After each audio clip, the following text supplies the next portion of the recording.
Bismillahirrahmanirrahim. Assalamualaikum warahmatullahi wabarakatuh.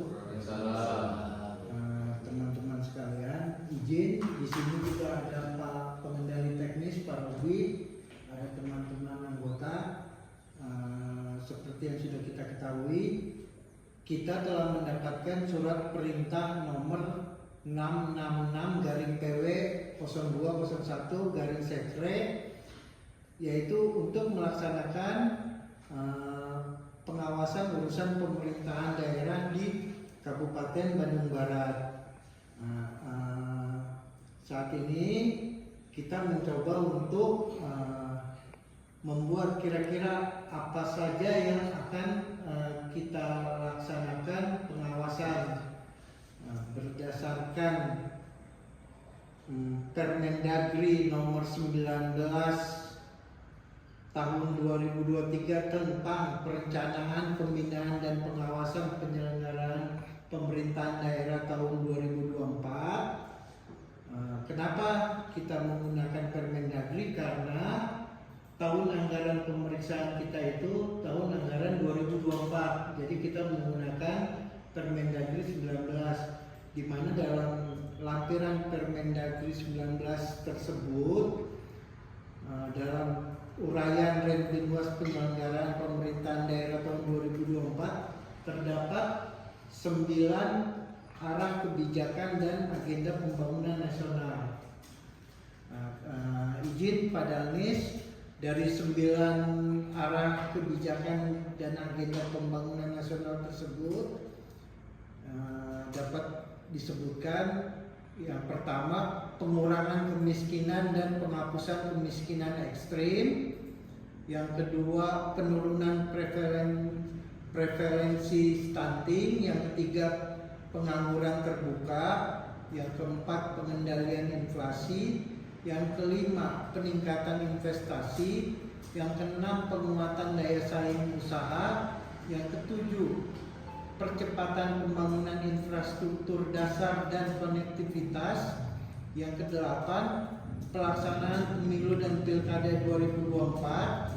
Yang kesembilan, penguatan tata kelola. Dari 9 arah kebijakan dan agenda pembangunan nasional ini, ada beberapa yang dapat kita pilih untuk menjadi sasaran pengawasan kita pada Anies.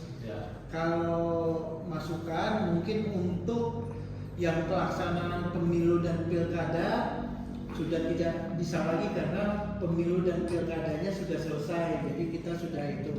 Nah, mungkin saran kita bisa ke penurunan prevalensi stunting, pengangguran terbuka atau pengendalian inflasi, di mana untuk prevalensi stunting itu target nasional adalah 14%. Untuk pengangguran terbuka di tahun 2024 target nasional itu 5% sampai 7,5%. Sedangkan untuk pengendalian inflasi 1,5% sampai 3,5%.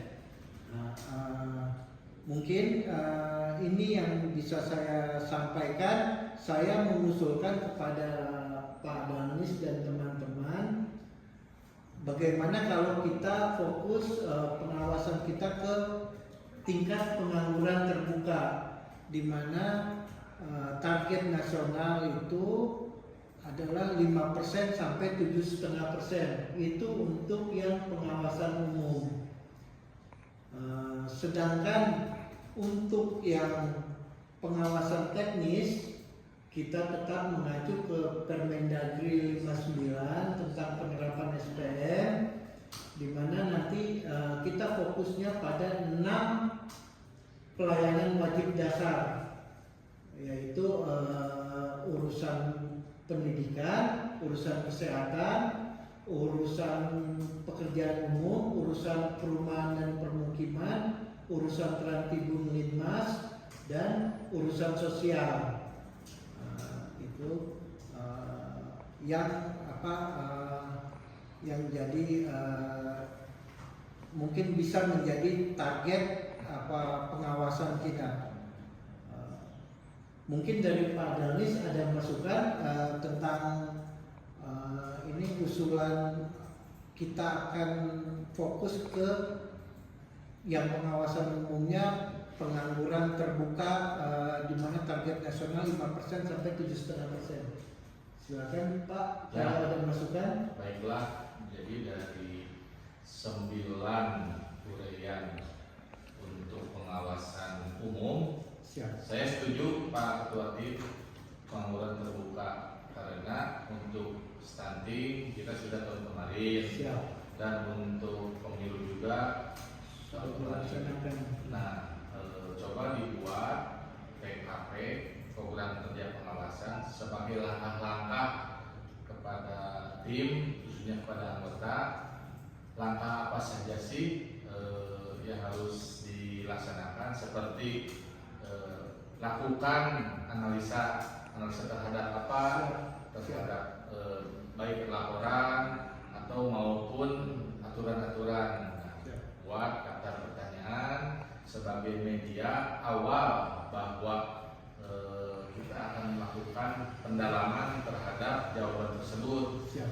Yang kedua, susunlah pembagian tugas. Siap. Siapa manusia siapa, dan yang terakhir buatkan jadwal. Siap. Nah, Baik. saya setuju pengawasan terbuka di mana minimalnya adalah tingkat pengawasan itu antara 5% sampai 7,5%. Siap. Terus yang kedua, untuk pengawasan teknis, saya setuju ada 6 gerakan SPM di mana langkahnya bagaimana perencanaannya. Di perencanaan itu meliputi hunting datanya gimana, perhitungannya, terus pelaksanaannya, pelaporannya dari 6 Urusan wajib. Baik. Kita anggota ada 5. Baik. Coba sama buat kuesioner juga Pak Ketua Tim, dan buat pembagian tugasnya serta jadwal. Baik Pak. Baik, terima kasih Pak Danis. Kalau sudah setuju dengan fokus kita di pengangguran terbuka dan 6 urusan wajib dasar yang SPM, akan saya buatkan kuesionernya dan akan saya buatkan PKP-nya untuk teman-teman semua sebagai acuan dan pedoman dalam melaksanakan pengawasan dan juga jadwal, sehingga kita dalam melaksanakan pengawasan tepat waktu dan tepat guna. Cukup sekian mungkin yang dapat saya sampaikan. Terima kasih. Assalamualaikum warahmatullahi wabarakatuh.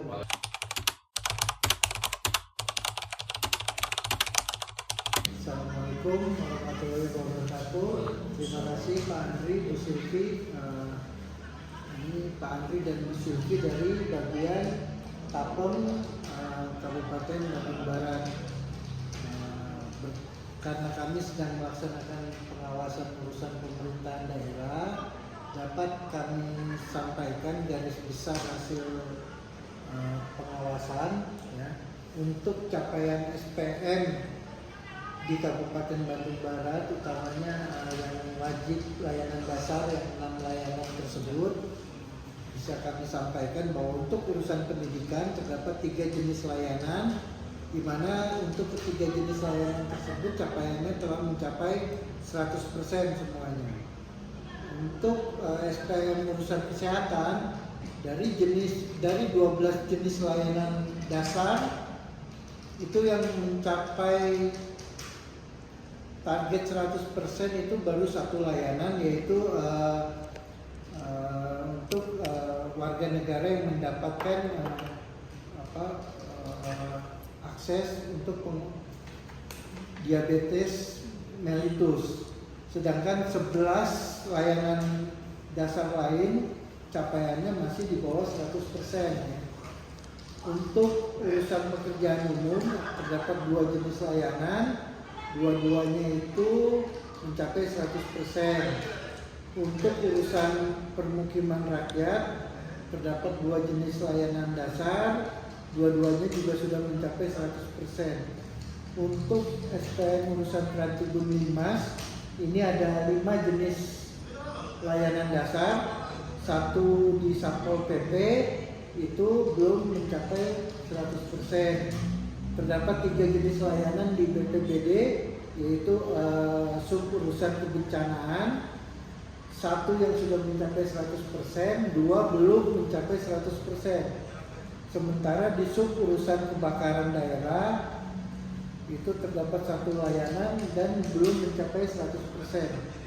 Untuk SPM urusan sosial terdapat 5 jenis layanan dasar, di mana untuk keseluruhan jenis layanan dasar tersebut capaiannya sudah mencapai 100%. Itu untuk capaian. Nah, untuk khusus untuk bagian TAPEM selaku tim penerapan SPM, ini dapat kami sampaikan bahwa di Kabupaten Bandung Barat telah dibentuk tim penerapan SPM berdasarkan keputusan Bupati Bandung Barat nomor 188.45/Kep.436 bagian TAPEM tahun 2022 ya. Tapi berdasarkan hasil analisa dokumen, kami menemukan bahwa masih terdapat beberapa kelemahan, yaitu tim penerapan SPM Kabupaten Bandung Barat belum mengkoordinasikan rencana aksi penerapan SPM dalam bentuk peraturan Bupati yang untuk tahun 2024, berarti belum dibuatkan rencana aksi daerah untuk penerapan SPM. Terus belum mengkoordinasikan integrasi SPM ke dalam dokumen perencanaan perangkat daerah. Jadi masih terdapat di beberapa perangkat daerah target untuk pemenuhan pelayanan dasar SPM itu belum tercantum dalam Renstra dan Renjad perangkat daerah tersebut. Demikian juga untuk penganggaran, masih ada beberapa perangkat daerah yang penganggaran belum teranggarkan di dalam DPA mereka, dapat DPA perangkat daerah tersebut. Yang lain, tim penerapan SPM belum menerima dan menindaklanjuti pengaduan masyarakat tentang pelaksanaan SPM dan belum melaksanakan rapat secara berkala. Nah, ini garis besar hasil pengawasan kami tentang evaluasi capaian SPM di Kabupaten Bandung Barat, di mana untuk beberapa SPM masih ada yang capaiannya belum 100%, dan untuk tim penerapan SPM masih ada beberapa tugasnya yang sesuai dengan keputusan Bupati Bandung Barat belum dilaksanakan. Mungkin ada komentar Pak Andri, Bu Silvi. Untuk tadi hasil pengawasan dari hasil pengawasan inspektor tadi yang memang betul kami belum membuat RAD rencana aksi daerah, tapi kami telah mensosialisasikan untuk Perbuk 2025 nomor 6 tahun 2000, Berarti untuk tahun 2025 ya. tahun 2025 Ya. dan untuk penyesuaian program kegiatan kepada RKPD Renstra memang kami akui kami belum sampai mengawal dan belum sampai mengawasi untuk pengawalan Renstra dan RKPD tersebut. Nah, untuk laporan dari masyarakat memang OPD itu telah menerima dan menindaklanjuti laporan dari masyarakat, tetapi kami belum menerima laporan dari OPD perangkat daerah sendiri gitu Pak. Ya. Itu kami akui, kami akan kedepannya akan kita perbaiki untuk 2025-2026 insyaallah.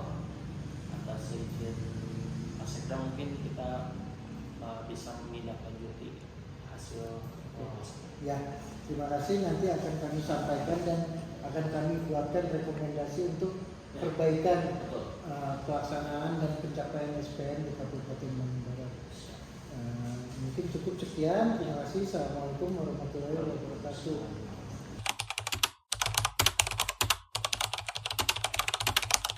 Assalamualaikum warahmatullahi wabarakatuh. Hari ini hari Rabu, teman-teman sekalian, kita tinggal waktu hari Jumat atau 2 hari lagi.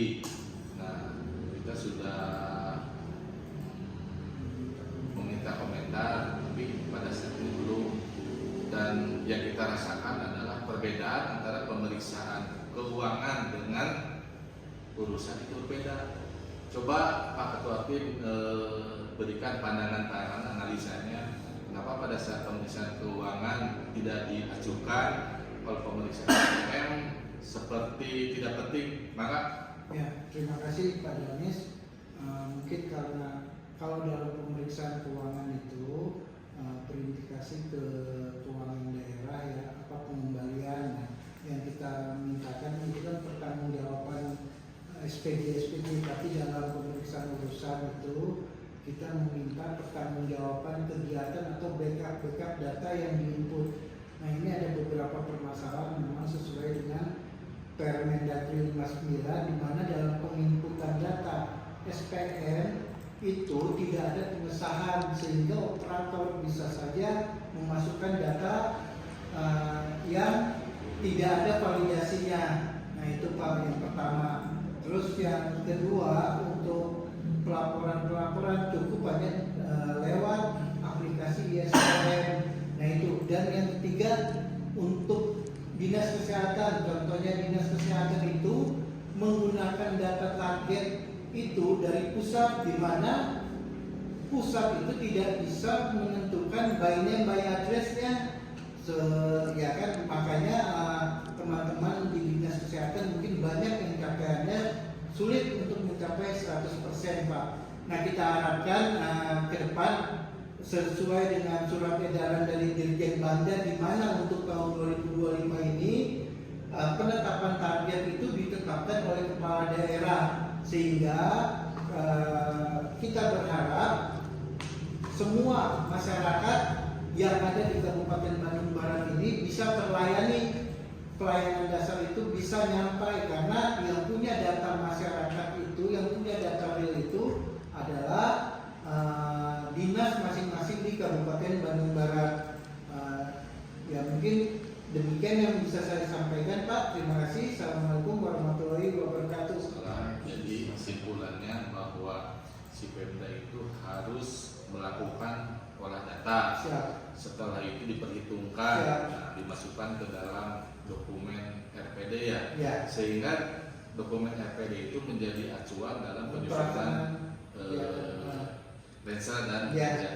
Ya. Nah, coba nanti kita susun temuannya, kita komunikasi dengan Pak Sekda. Ya. Demikian ya.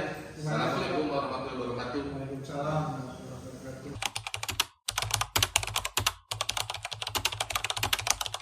Assalamualaikum warahmatullahi wabarakatuh. Waalaikumsalam. Sesuai dengan hasil kemarin bahwa untuk pengawasan penyelenggaraan urusan ini kita fokus pengawasan umum terhadap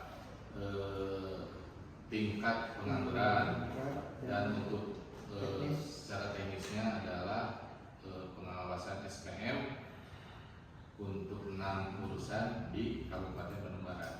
Silakan Pak Ketua Tim, langkah-langkah apa saja, apakah sudah disusun PKP-nya? Sudah, Pak. Nah, silakan komunikasikan agar saya selaku pengendali teknis dan teman-teman sekalian paham. Maka silakan.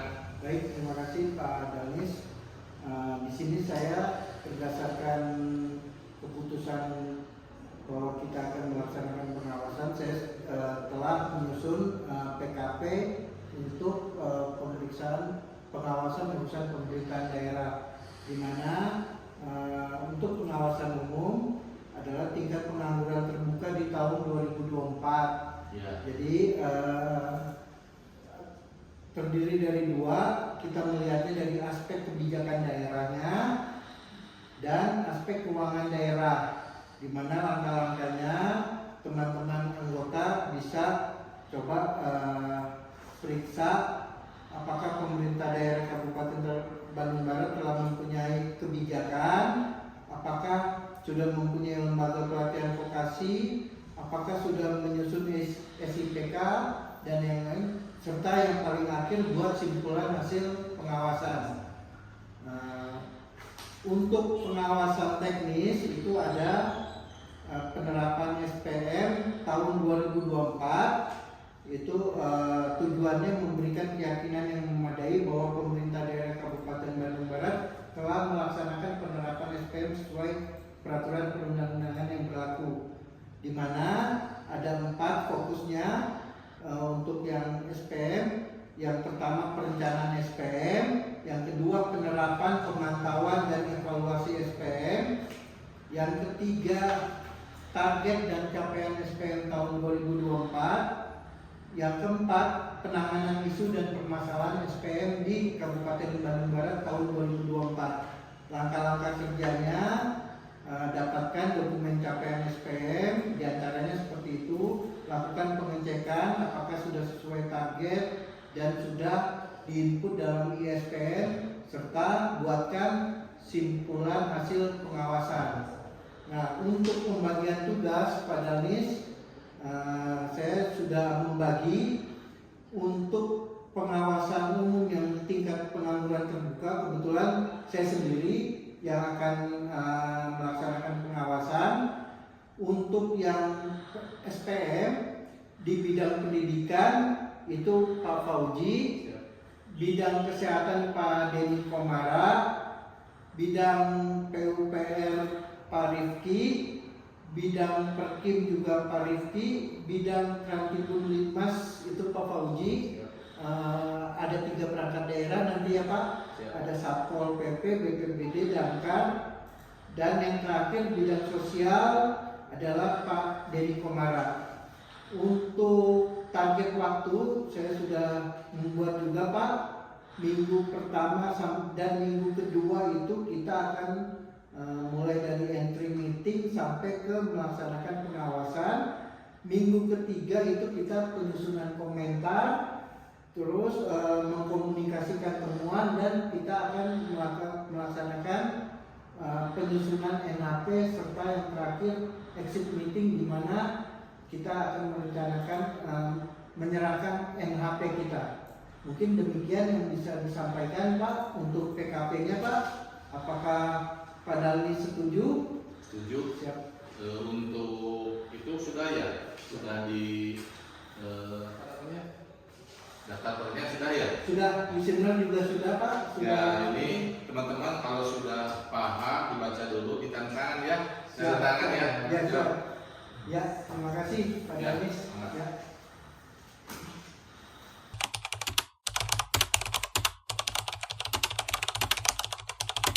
Ya, terima kasih Kang Asnul dan Kang Sobat dari Dinas Perkim Kabupaten Bandung Barat.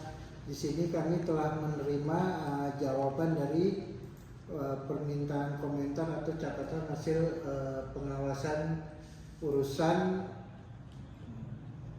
PU ya. Nah, setelah kami analisa berdasarkan jawaban ini, masih terdapat beberapa hal yang belum sesuai.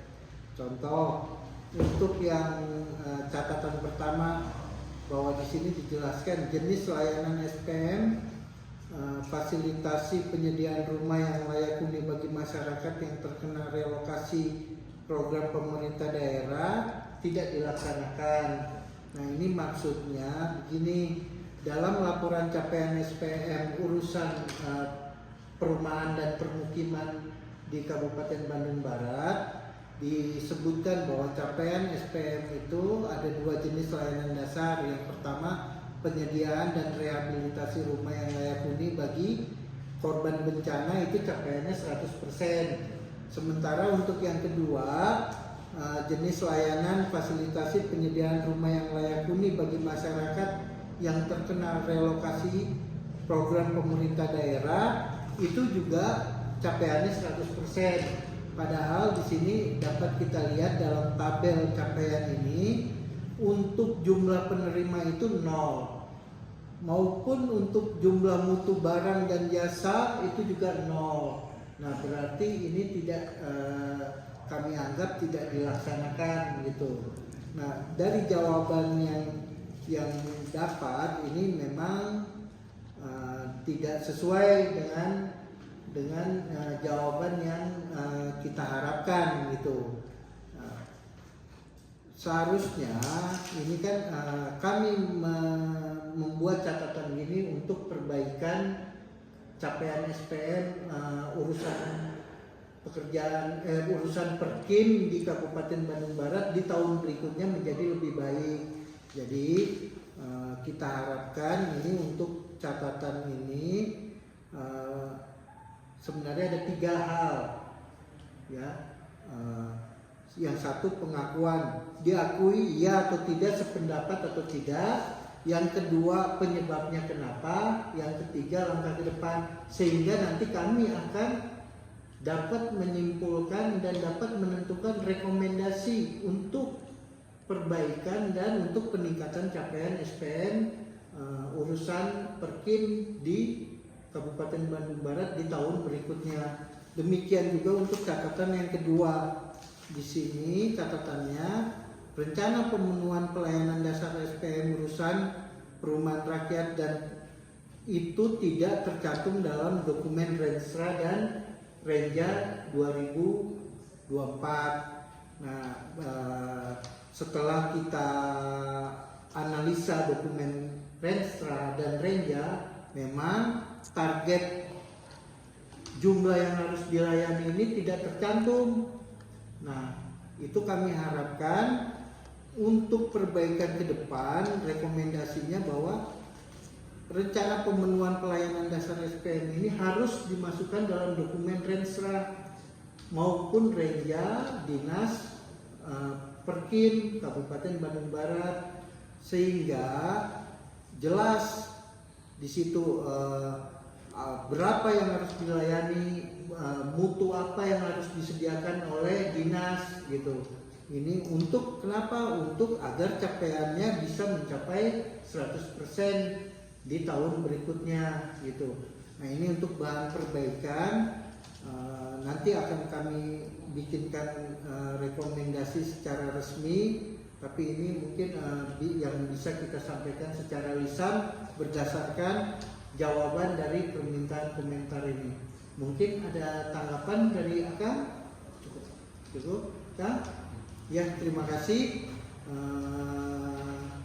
Nanti akan kita lanjutkan dengan memberikan rekomendasi untuk perbaikan pencapaian SPM di tahun berikutnya. Ya, terima kasih. Assalamualaikum warahmatullahi wabarakatuh.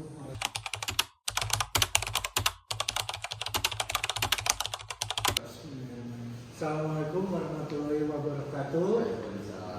Teman-teman sekalian, sedikit mengingatkan, walaupun kita saat ini tidak dalam musim pemilu ataupun pilkada, tapi saya ingin menyampaikan sedikit tentang pentingnya menjaga netralitas ASN.